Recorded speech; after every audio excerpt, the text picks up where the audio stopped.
Welcome in, guys. The college football playoff rankings are here. And get this, college basketball has tipped off for 24-25.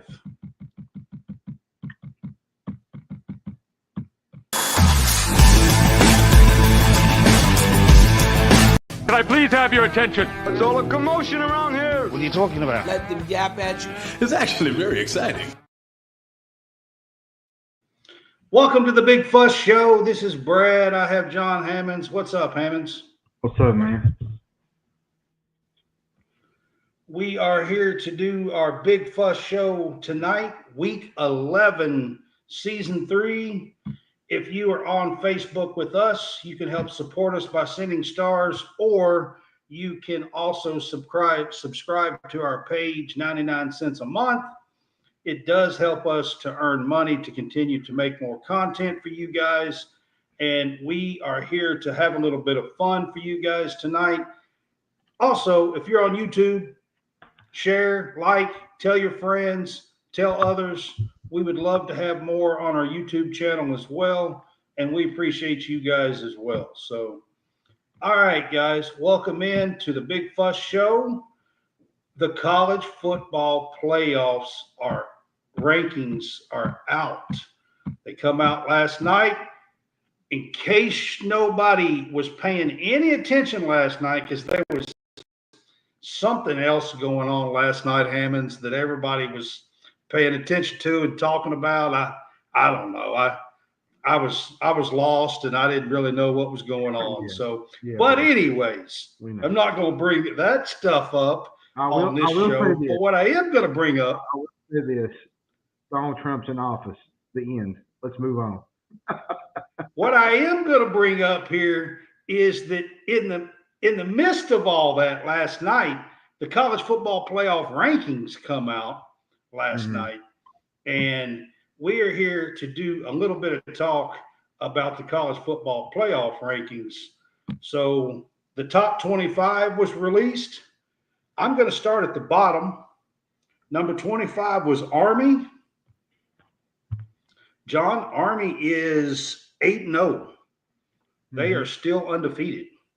And coming in at 25. When this season started, did you think you would see Army in the first college football playoff rankings?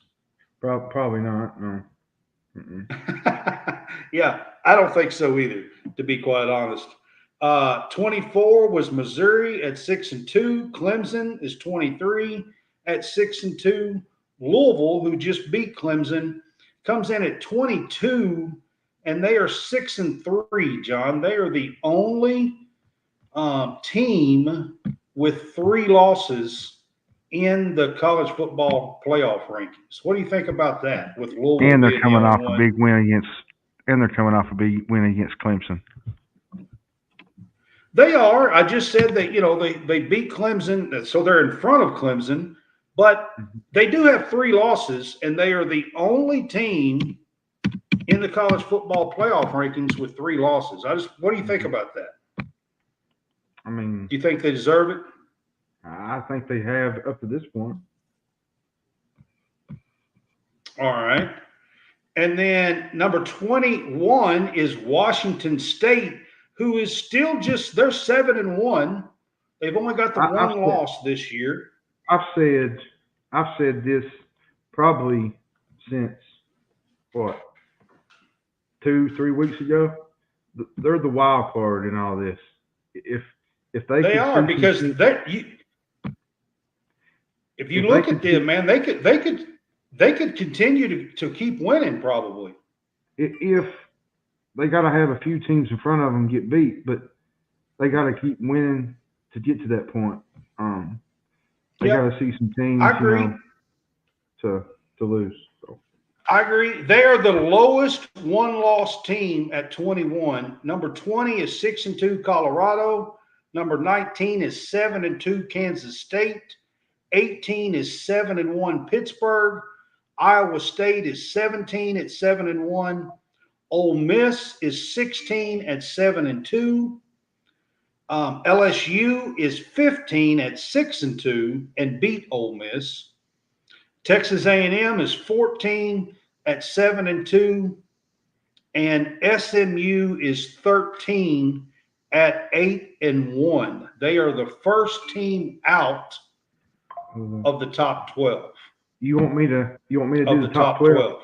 You want me to do the top 12? Yep, you can do the top 12. So all right. The top 12, number 12 is Boise State coming in at 7-1.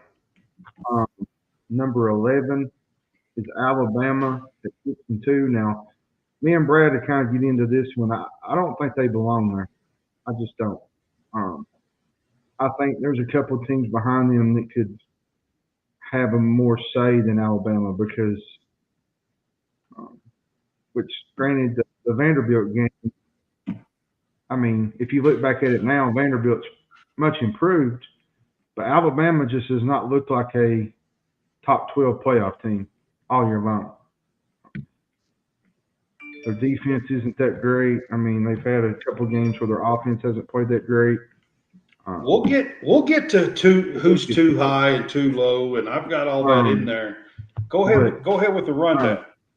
10 is Notre Dame at 7-1. Number 9 is BYU at 8-0. Number 8 is Indiana at 9-0. Tennessee at 7-1. Penn State at 7-1. Texas at 7-1 at 6-5. Yep. 4 is Miami at 9-0. Georgia's 3 at 7-1. 2 is 7-1 Ohio State. And then to round out the number 1 team is Oregon at number 1, and they're 9-0. Yeah, so there is the rundown of your college football playoff rankings top 25 and the top 12. Of course, it's a 12-team playoff, John, so being inside of that top 12 is what is most important. It's nice to be in the rankings because it does say something about your program if you are included in these rankings.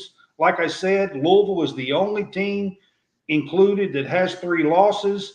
Alabama is the only team included in the top 12 that has 2 losses. Everybody else is at 0 or 1 loss in the top 12. Every single team. So, John, you've already kind of indicated this one. This was going to be my first question after the rundown. Who is too high in these rankings? And it don't have to be top 12. It could be somebody else down below. It could be anybody in the top 25. But who do you think is too high in these college football playoff rankings? And you can give me more. You can give me more than one team. I just, what teams do you think is the teams that are too high? I think Alabama is. Now I will say they're very explosive on offense. When Jalen Milroe is good, they can beat anybody in the country. The only thing I worry about with Alabama is there's some questions about their defense. Now, do they have the defense to win a national championship? That's my biggest question. Now, they got the offense to win a championship, but you got to have at least a little bit of defense, and I have not seen that this year. Vanderbilt run roughshod over them. Diego Pavia, Georgia wore them out, blitzed them in the second half. There's just a lot of questions there for Alabama, I think. And South Carolina nearly got them. In South Carolina, in Tuscaloosa. And the other team that I think is too high is Notre Dame.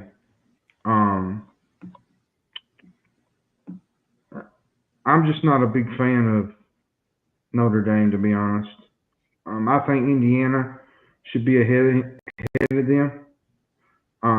They have a home loss. They have a home loss to Northern Illinois. Indiana. Yeah, they do. Notre Dame does. Yes. Now we'll say Notre Dame has a win over A&M, which is looking even bigger now. than it did Right. early. But no matter what happens the rest of the year, Notre Dame, I don't think can rank higher than number 5 because they're not in a conference. Right. They can't. So they're basically stuck where they are. I mean, here's the deal with Alabama, guys. And Clyde and Josh is on here, and we're kind of talking about Bama right now a little bit here. So I'll throw this out here. This game this week is basically an elimination game for the top 12. You've got LSU and Alabama going at it this week. College game day is going to be there. And here's the deal. The loser of that game is basically out. I mean, they might still hang around in the bottom half of the college football playoff rankings, but they are not making the college football playoffs this year. No, that's my bold statement of the night. The loser of this game is probably going to be looking at a Citrus Bowl or one of the top level bowls behind the college football playoff.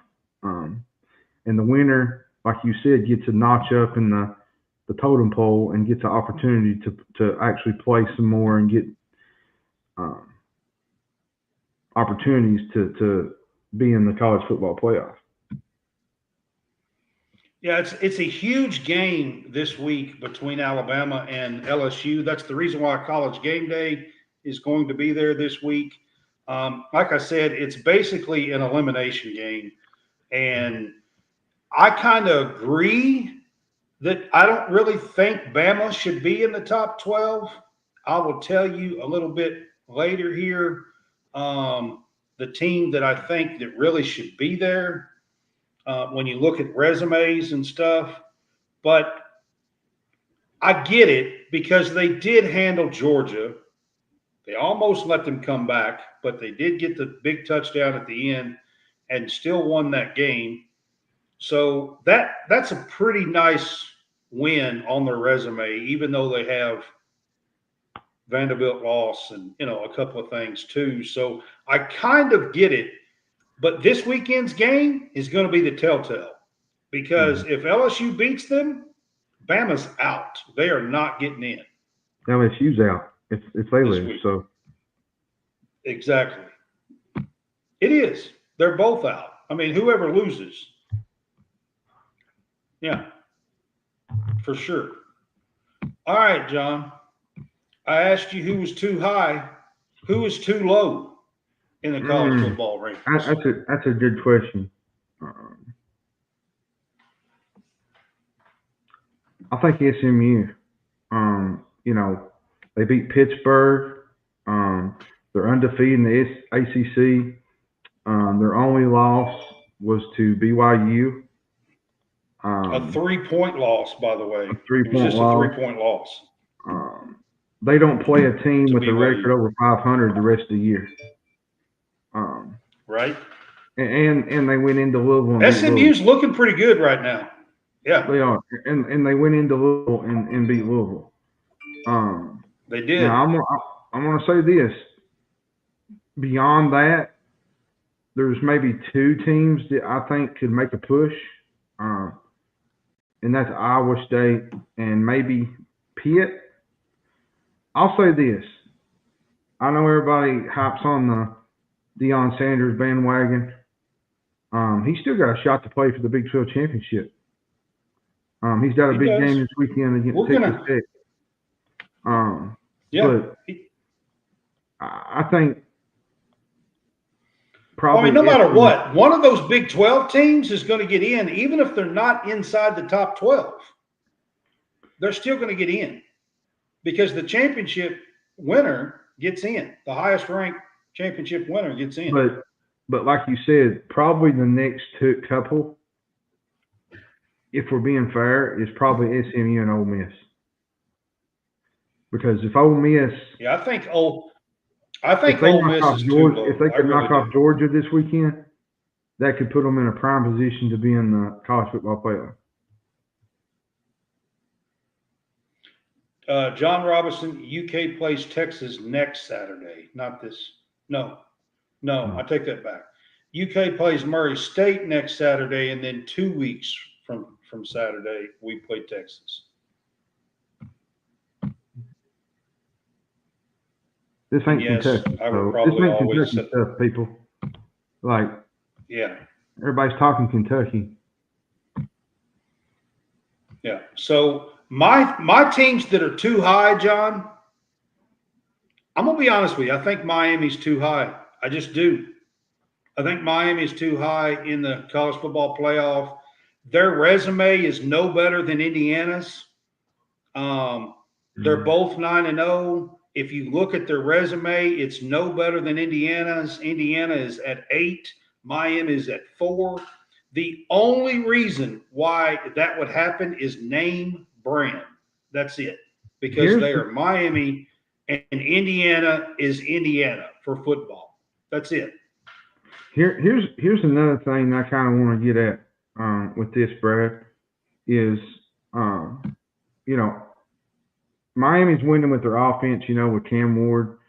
I love watching Cam Ward. I'm not sure people how good he was when he was at Washington State, because a lot of people never got the opportunity to watch him like most people got to watch him out there. They got Damian Martinez. They got Xavier Westbrook, the wide receiver. They have great players, but they do. John, Here's the wait a minute. 4 of the last 5 games that they have played, they have given up 31 or more points in 4 of the last 5 games that they have played.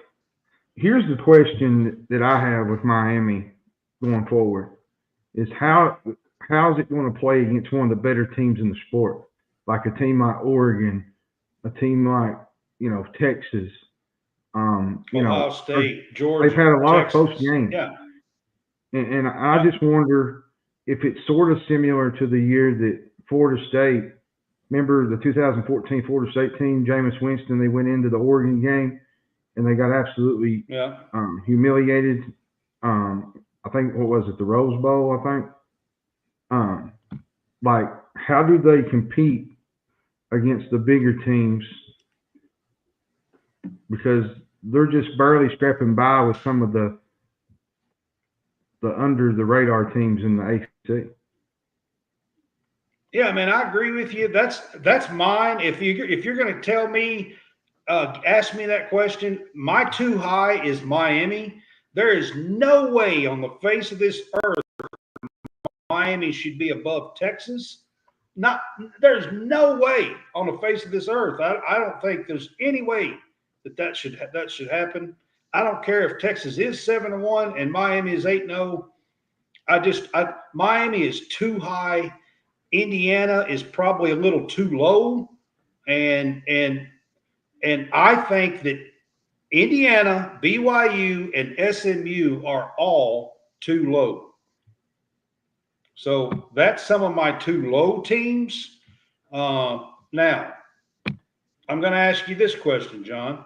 Which team currently not in the top 12 has the best chance to get in? And you kind of hinted at this. It's probably one of those Big 12 teams that's going to have a real good chance, because probably Colorado, between Iowa State, Colorado, and Kansas State, one of those 3 teams is probably going to be in the championship game, and one of those 3 is going to have a shot to win the championship. Well, Colorado's probably one of those. Possibly Iowa State, possibly Pittsburgh. Washington State is my wild card, but I think they have the most difficult path because they don't have a conference championship. Well, and they have to depend on some of these others. They would need to rank. They would probably need to rank no lower than 11 by the season's end to guarantee them a spot, and they got to have a bunch of teams get beat. Yeah. And that's right. That's a very big if. But they could sneak in if that happens. If that Washington happens, State could. My team right now would probably be Colorado. I mean, they're playing as good as anybody right now. Travis Hunter's playing at elite level. Shadur Sanders is playing at elite level. I mean, they're going to have a shot if they can get to the Big 12 championship. The defense is playing better. If they could beat Texas Tech this weekend, they got an opportunity to get into that Big 12 championship game. And if they get to the Big 12 championship game and maybe could upset Iowa State or BYU, there's a good chance they could get in. Yeah, they would get in if they're the winner in that game. And, Deion still got a lot to play for this weekend, which now he does. Texas Tech, they upset, who was it last week? Was it Kansas? No, it was Iowa State. That's who it was. Iowa State. They upset Iowa State last week. Texas Tech is still in that conversation too, I think, in the Big 12. No, not really. I mean, don't they just have 2 losses? I think they have 3, if I'm not mistaken. Maybe 1. Oh, okay. Remember. They might. I can't remember. They might. You might be right on that. An Army. I was thinking it was just 2 losses. Army's probably a long shot, to be honest. And I say that. Well, Army's problem is Boise State. Well, and another thing, Army hasn't really beaten a ranked. They haven't beaten a ranked team yet either. So. Well, only one group of 5 team is going to get in, and Boise State's at 12, and they're at 25. I will say this: if they was to go into South Bend and beat Notre Dame, that might change the whole complexion. They could get on that bubble and flop in there, but I don't see that happening. Yeah. So here's my teams. This weekend's going to tell a lot, to be honest with you. There's 2 SEC teams. You got Ole Miss playing Georgia, and you got LSU playing Alabama. There's 2 SEC teams with 2 losses that if they could get that win this weekend, they certainly have a shot of getting in, both of them, getting into the college football playoff out of the SEC. So that's 2 teams. And that's 2. SMU. That's 2 primetime games too. Like those are the 3:30. SMU is sitting at 13. And their schedule, John alluded to it earlier, they don't play anybody with a above 500 record closing the season out here. And SMU has a really good shot to be inside that top 12, 11 by the time the season's over with. So SMU has a shot. And then, of course, the teams that John talked about, all the teams, Washington State, Colorado, Kansas State, Iowa State, even Army, an outside shot with a group of 5 because they're still undefeated. Yeah, Pittsburgh would still have a shot. They've only lost the 1 game. Yeah, Pittsburgh would have a shot. But the way Pittsburgh lost to SMU and SMU has that win over them, it's going to be tough for them to leapfrog SMU. SMU would have to. It just depends on how the tiebreakers work if they both have one. Well, no, SMU's undefeated. They haven't lost. That's right. They're undefeated in ACC. So their loss was to BYU. And they still got a chance to play in the ACC championship. So. Yeah, because they're undefeated. If they could go out, they're in the ACC championship game. Yeah. Because, you got 2 undefeated in the ACC with Miami and SMU now. So, if they could win out, it's big for them. So let's see. Clyde says, I hope Georgia loses to Ole Miss and Tennessee. Now, come on, man. I don't know about all that.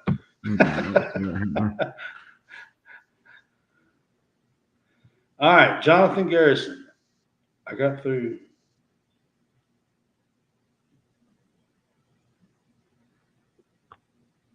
That's just silly, John. That he wouldn't come here. Okay.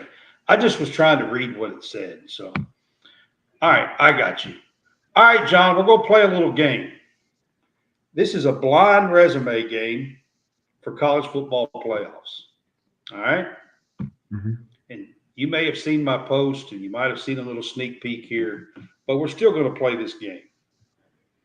All right. So blind resume number 1. Team number 1 is 9-0, has a strength of schedule of 54, has 1 top 25 win. Team number 2 is 8-0, has a strength of schedule of 41 and has 2 top 25 wins. When you look at this, who should be in the top 12 and who should be out, according to the resumes? Probably Team one or team two? Probably team two because of their strength of schedule. So team one's 9-0, team two's 8-0, but team one's strength of schedule is 54, where team two is 41, and they have 2 wins where team one has 1 win over top 25. Let me guess who team right? one is. Yeah. Team one is Oregon.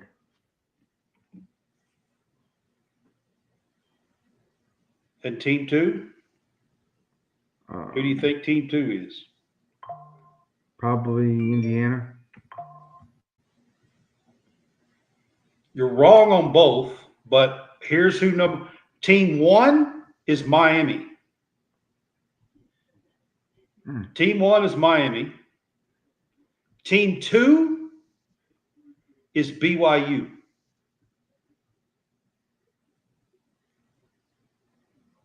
Ain't that something? I'm telling you, College Football Playoff Committee is going to have a problem because these rankings, when you start looking at metrics per this season, some of this stuff don't add up. Miami's resume is way worse than number 9 BYU. And people say, well, BYU don't play nobody. Well, hello, look at the strength of schedule. You know, this BYU team. This BYU team to me kind of feels like the TCU team that was in the championship game in 2002. No, Bo, I do not. But anyways, he's just acted on. Started stuff, but yeah. I'll say this: when you look at some of the resumes around college football, Miami's it's good. I'm telling you, there's no way Miami should be sitting at number 4 in this college football playoff. Now take this, switch it up here, Brad. Say if that was Indiana's schedule, who would get in that regard? Would Indiana get in? Would Indiana get in over Miami? I don't even think Indiana would get in with Miami's resume, to be honest. And Miami's sitting at number 4. I know they're 9-0, but their strength of schedule is 54, and they have 1 top 25 win. That's it.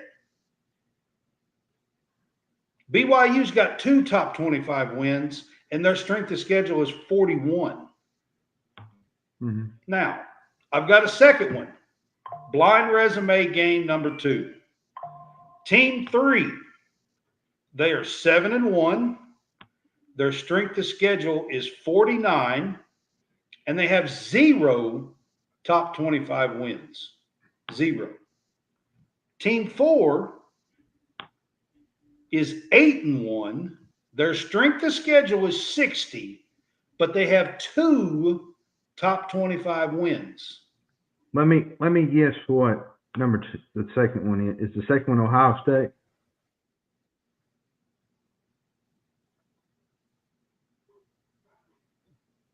You talking about team 3?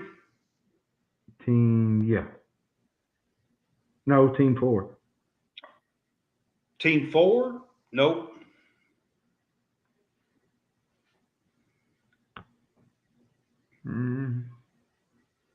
So team 3, what's your guess? Team 3, 8-1.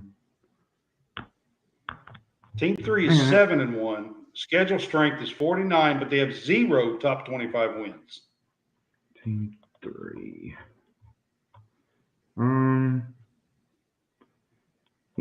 Would it be Tennessee? Team 3 is Texas. They have 0 top 25 wins. Now, their strength of schedule is a little better, but Team 3 is Texas. Team 4, guess who Team 4 is? Tennessee. Team 4 is number 13 SMU. That's pretty remarkable, like some of these.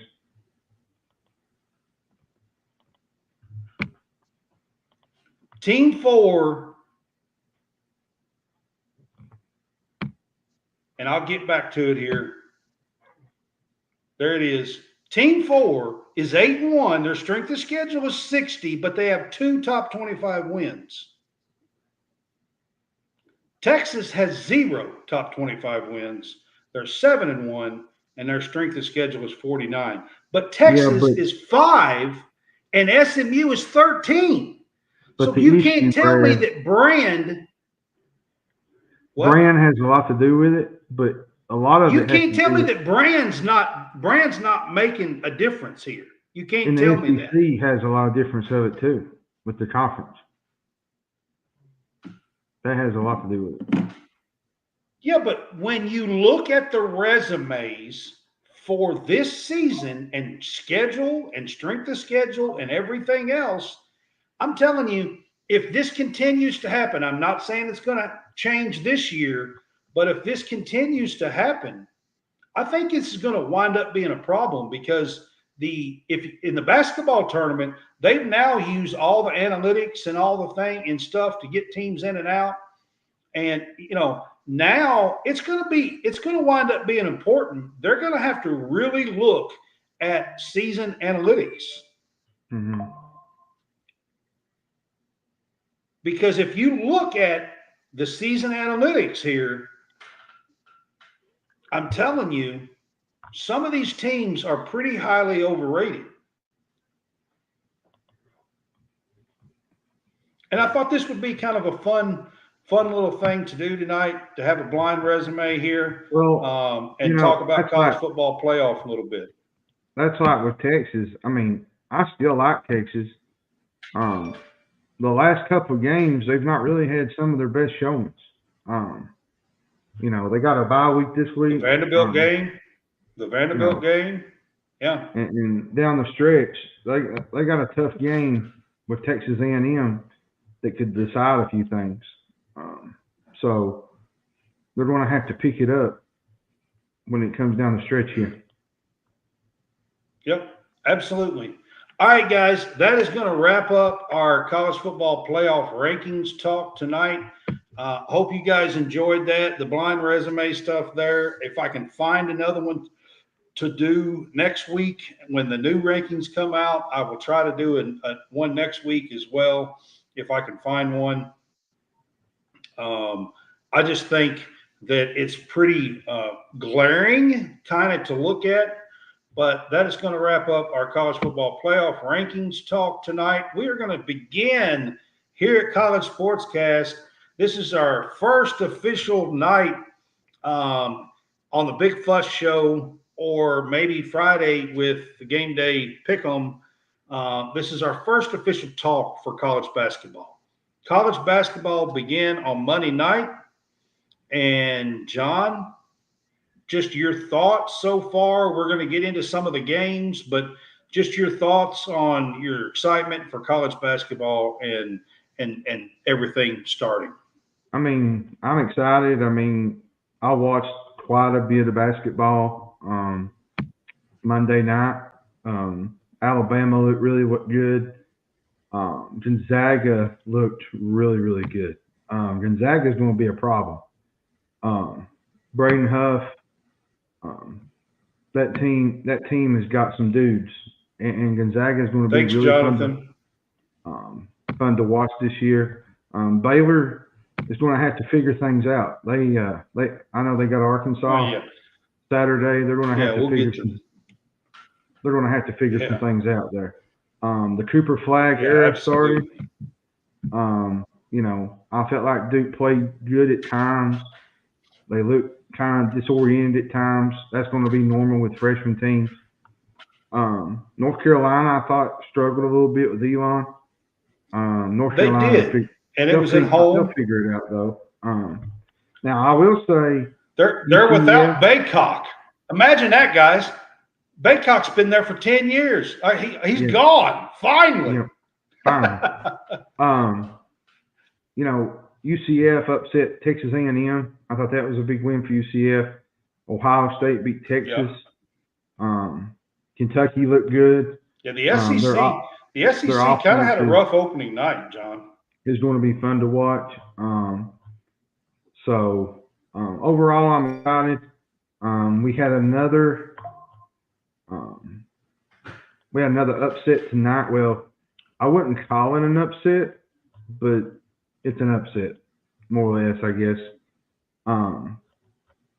Villanova.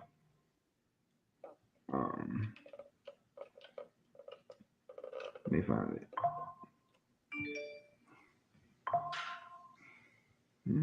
Hold on a minute. Villanova lost to Columbia tonight. 90-80. Yep. When's the Kyle Neptune era going to be over in Wildcat land?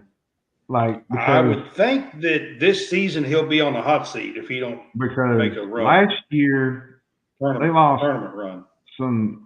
They lost some games early. They lost to Penn. They lost to some teams that didn't even make the tournament. Yep. And they haven't been right since Jay Wright left. Not been the same. They have not. They have not. But all right, John, I'm going to flip this. I'm excited I'm going to flip about this. I'm going to talk about the women's game for just a second. I've got a couple of games here that I want to mention and talk about for just a second, and then we're going to flip back and talk about some men's as well. But John, I don't know if you got to watch any of this on Monday. Monday early, 11 o'clock Central Time, noon Eastern Time. Ole Miss and USC played in Paris. This was a top 10 matchup. And it come down to the wire. USC hit 12 straight free throws. The last 12 points was from the free throw line. And Ole Miss had the ball tied with 21 seconds to go, had the inbounds, and they turned the ball over. USC goes down, draws a foul, hits 2 free throws, and beats them 68-66 in the opening game for women's college basketball. This was in Paris, and Louisville and UCLA played after this. But this game, of course, had Juju Watkins, who's going to be one of the stars in women's college basketball this year. Did you get a chance to watch any of that game? All right. So I did watch a little bit of the second half, to be honest with you, in this game. And Ole Miss, man, they were hitting shots. USC couldn't even hit a shot, but they kept drawing. Ole Miss was playing great defense, except they were fouling. And they would go to the line, hit free throws, and go back ahead. And they would come down and hit a tough shot, guarded, defended, everything else, go up. And then they'd come down, commit a foul. They'd hit 2 free throws. I mean, it's just like, hello, you've got to play defense without fouling. But Juju almost got beat in her first game this season, but they pull out the win 68-66. The second game I want to talk about, Monday night in Vegas, Michigan played South Carolina, the 2-time defending champ, South Carolina, in the Hall of Fame series in Vegas. This was where Texas and Ohio State played later. This was the early game that night, Michigan and South Carolina. South Carolina is coming off another championship run. They are loaded with guards. They don't really have that much size. And there was a freshman that come in for Michigan and put up 27 points and 12 rebounds against the defending champs in Vegas, her very first game on the floor for Michigan. I can't pronounce her name, so I'm not going to try it. But she is a freshman, and you go to our page, you can scroll down. I have put it up on a post up or a share up on our page, and South Carolina had to hold on, and they won 68-62, I think, that night. Chloe Kitts, got to give her a shout out. She played excellent. She had 19 points, 14 boards. She is going to be what looks like a leader on this team. On the inside, she's 6'2". She's a little bit undersized for the women's game now at 6'2" on the inside, but she played really well against Michigan. Like I said, 19 points, 14 rebounds, but they're loaded with guards. Tahina Paopao, Tess Johnson, Malaysia Fawiley, Bree Hall. I mean, they're loaded with guards. And this South Carolina team is going to be they're preseason number one again. So, but both of these teams, USC and South Carolina, had to hang on in the first wins. So I just wanted to mention, I'm going to try to cover a little bit of both this year and talk a little bit about both. So you guys bear with me. I think it's exciting. The women's game is really starting to pick up and got a lot of fans. And I think some people really like to hear about it and talk about it. So, all right, John, Gonzaga and Baylor Monday night. Wow. I mean, Yeah, all I can say is wow. So this was a top 10 matchup, number 6 versus number 8. And Gonzaga just laid the wood to Baylor. What was it, 101-63 or something like that? And, I mean, Baylor's a preseason top 10 team. VJ Edgecombe, LJ Cryer. No, LJ Cryer's at Houston. I'm sorry. I knew that. But anyway, VJ Edgecombe had a poster dunk. If you didn't see his poster dunk in this game, you have to see his poster dunk because and you know what's crazy is that was pretty on nasty. Mark Few. That was Mark Few's son too. It was son. Yes, that was on Mark Few's son that he put him in during garbage time. It was during garbage time. Like I said, they were beating him 40 points. Yeah. But VJ Edgecombe had a poster dunk. You have to see it if you hadn't seen it. See, Braden Huff had 14 points. Listen, the Bears, I think, what was it, Brad? They missed their first 5 shots. And it was just like, and then all of a sudden, Graham Ike, he dominated that game for Gonzaga. Absolutely. Their bigs, their bigs just dominated Baylor in this game. Just absolutely. Now, I will say, a thing that really kind of caught my eye was when Scott Drew made a statement. I think it was after the game. He said about overreaction to one game, that you can just take. See, that's the thing about basketball. You can have a game like this, and you can come back the next night and fix those errors. It's not like football. Football, you lose 1 or 2 games, it's over with. 3 games, you're done. And they have a lot to work on. Gonzaga, I think, is going to be in the top 10 probably all year. If they play like they did Saturday or Monday night, they won't nobody beat them in the West Coast Conference. Like, seriously, Gonzaga looked really, really good Monday night. They looked like a Final Four team Monday night. They did. Is that the fact that is Baylor just a young team? And they are kind of young, With the freshmen, is it that's the biggest question, because Baylor's going to get better as the year goes. They are. I think Baylor, Scott Drew, I told you before the game I was excited to watch it, and then I got home to watch it, and I was like, wow, this ain't no contest. But I think Baylor is going to be a better team, so we'll see. But Gonzaga laid the wood to them the other night. So I had to talk about that. All right, John. Here's my question. Is this the last part of the This night? season, I've got a few games we're going Okay. to talk about after Because this. you mentioned something towards the coming end. up. You said you would ask, so I didn't know.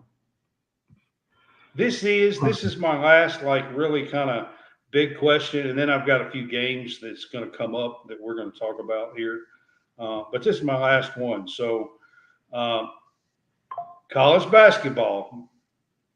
Who is going to have the better overall record? USC, God. That's a good question. Arkansas, or Kentucky?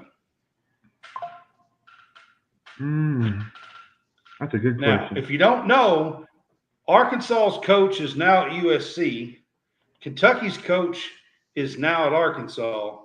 And BYU's coach, I could put BYU in here too, because BYU's got a good coach. Could put BYU's coach in here too and say USC, Arkansas, Kentucky, or BYU. Who's going to have the better overall record this season? We're just starting, and I thought it'd be a good time to ask it.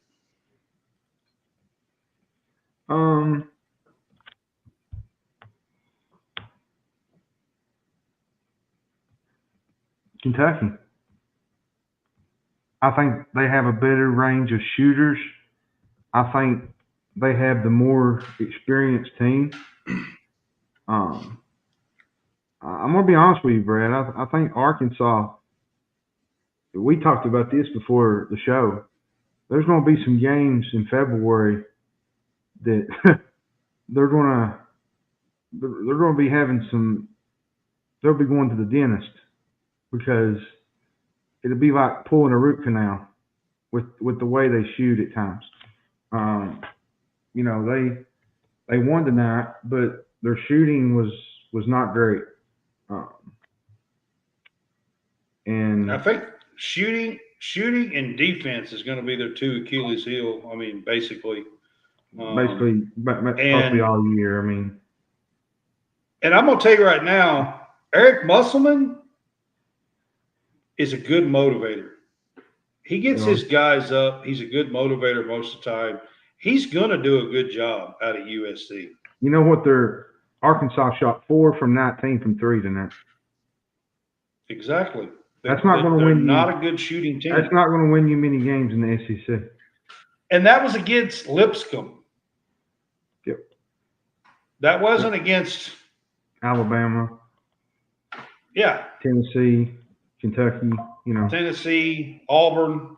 That wasn't against those teams. Now, that was against Lipscomb. I will Lipscomb. say Arkansas will have the second best record, and I think USC will come in third. I think USC has some lumps that they're going to take.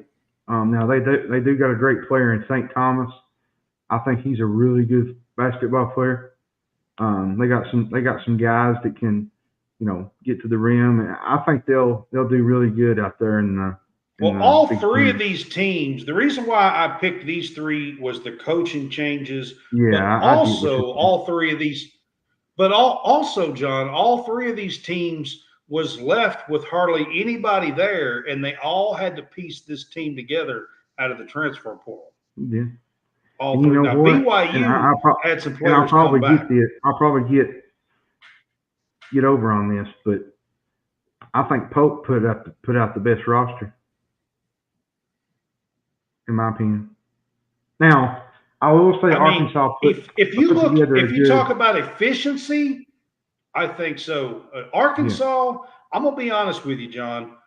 John L. Davis has got to play more. He's got to start and he's got to play more. And I don't know. We talked about this earlier in private, me and you did, but I'm confused really why you go after a 20-point scorer for 2 straight years who's been to the Final Four and then not starting.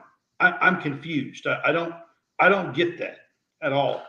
If you're talking about shooting, if you want this team to shoot better, John L. Davis has got to be on the floor.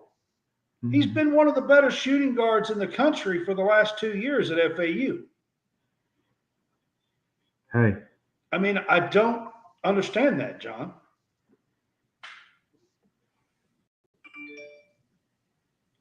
That's my deal. I mean, if Arkansas wants better shooting, John L. Davis has got to be on the floor. He's got to play more than 16, 18 minutes a game.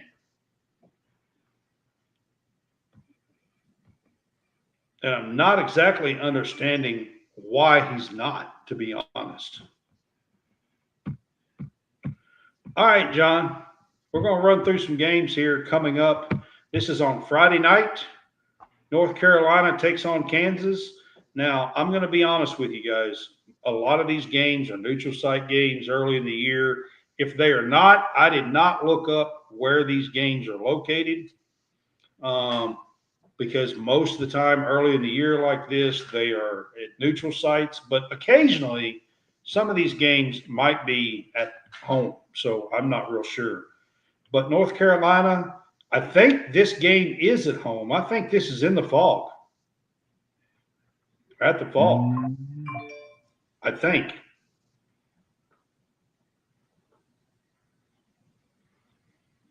I'm not real sure. It's Friday night. North Carolina takes on Kansas. Yep.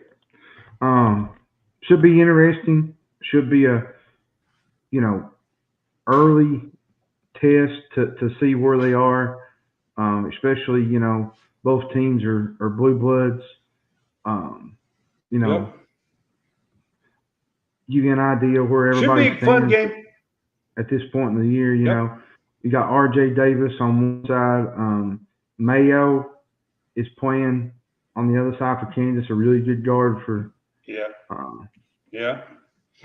You still got Harris somehow. Still got Harris. I mean, I think he's been there since. Didn't he play in the championship game against Calipari when he was at Memphis? He might have. I don't know. They still got R.J. Davis. They got, Cade Tyson. North Carolina's got a good team. Elliot Godot. They do. There's some dudes on this team, and it'll be an early season test, like give them an idea where they are, and it'll be sort of like a tournament game.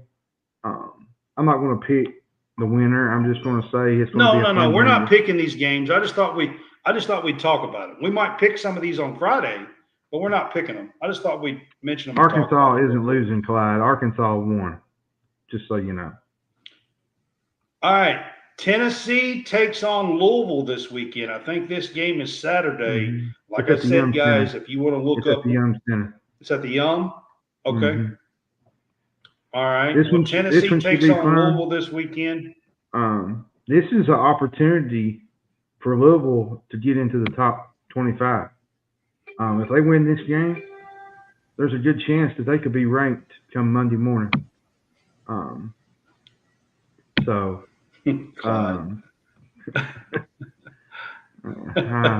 gracious, man. This is a great opportunity for Pat Kelsey, to be honest with you, early in the season here. We all know I'm not a Louisville fan, and most people know that I cannot stand Tennessee. So I hope both teams lose, to be honest with you. I hope they foul out. Here's a good question. Here's a good question, Brad. Would you cheer for North Korea over these teams? Maybe. You have no idea. But I will say this: it is a great opportunity for Pat Kelsey, a new coach.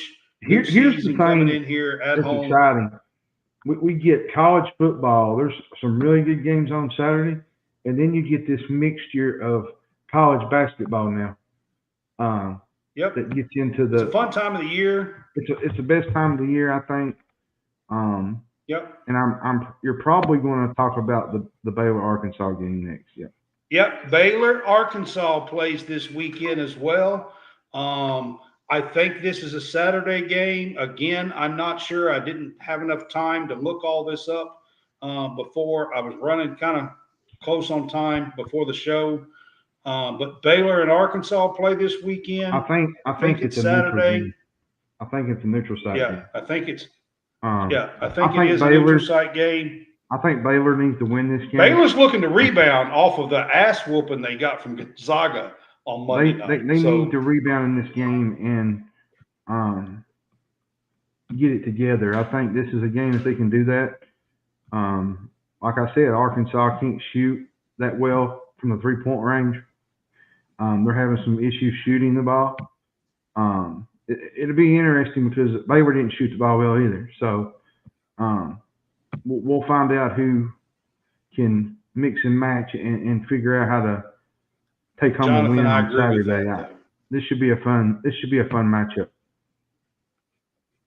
Yeah, it should be. This might be one that we pick this weekend because I think this is on Saturday. And then Houston. I think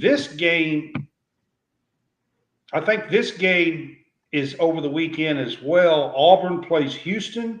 Auburn is 11. Houston is number 4. Auburn might be as good as Alabama, and that's no. They're good. They're good. Yeah, really they good. are. Auburn plays Houston. This is going to be a tough matchup right here this weekend. Here's the thing about Houston. They're going to beat you with defense, and they're going to slow the game down. They like to play knockdown, drag out, rock fights, and it's going to be interesting to see how they try to push Auburn into that kind of style of play because, Bruce Pearl likes to play that up and down, get up and down the floor, play, rebound the ball, get after it kind of stuff. And I think this is one of those games where it could be an early season win and a big win for the SEC if Auburn can pull it off. But the SEC started slow. They need a win like this, to be honest. I think Houston wins this game ultimately, but it should be a good test to see where the teams are at this stage of the year. And then I think this is like next Monday night, I think. Tuesday Michigan night. State plays Tuesday night? Tuesday night. Oh, yeah. This is they part play before this is part of the Champions Classic. Yeah, this is part of the Champions Classic. This should Classic. be interesting, Michigan too. State and Kansas play. Michigan State has a whole new team this year. I think this is in Atlanta this year, isn't it? Yeah, I believe so. It's in Atlanta this year, isn't it? Interesting. It's always a fun game. You got Jay Billis, Schulman, Dan Schulman. They're usually there. It's usually a big thing because you got the night of those games. You usually have the college football rankings come out at halftime. Yep. They do the halftime or in between games. I can't remember.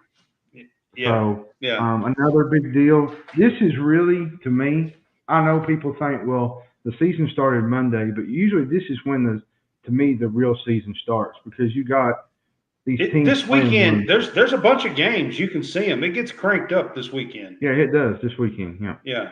But this should be fun. Yeah. And I'll just go ahead and say that we'll do the Duke Kentucky game. This should be interesting. I've got it. So yeah. Cooper Flag. That was going to be next. Yeah. Cooper Flag. So Duke, Kentucky, next Tuesday night, Champions Classic. Yeah, like I said, Cooper Flag is the freshman coming in for Duke. He's one of the high-profile freshmen. They got some other dudes they got Proctor, the Moluk guy in the middle.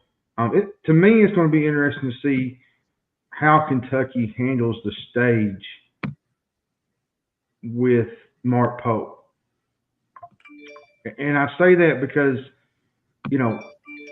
it's easy to do that when you're John Calipari. You got a Hall of Fame coach. You got, the top recruiting class.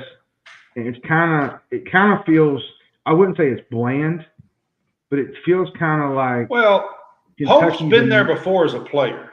Yeah. It just feels like Pope's been in the biggest games as a player. Now, he hasn't been on the sidelines as a coach. That's what I'm saying. How do these kids handle the big stage against Duke? That's where. Yeah. Do they get blown out? Do they keep the game close? Do they? That's my biggest thing.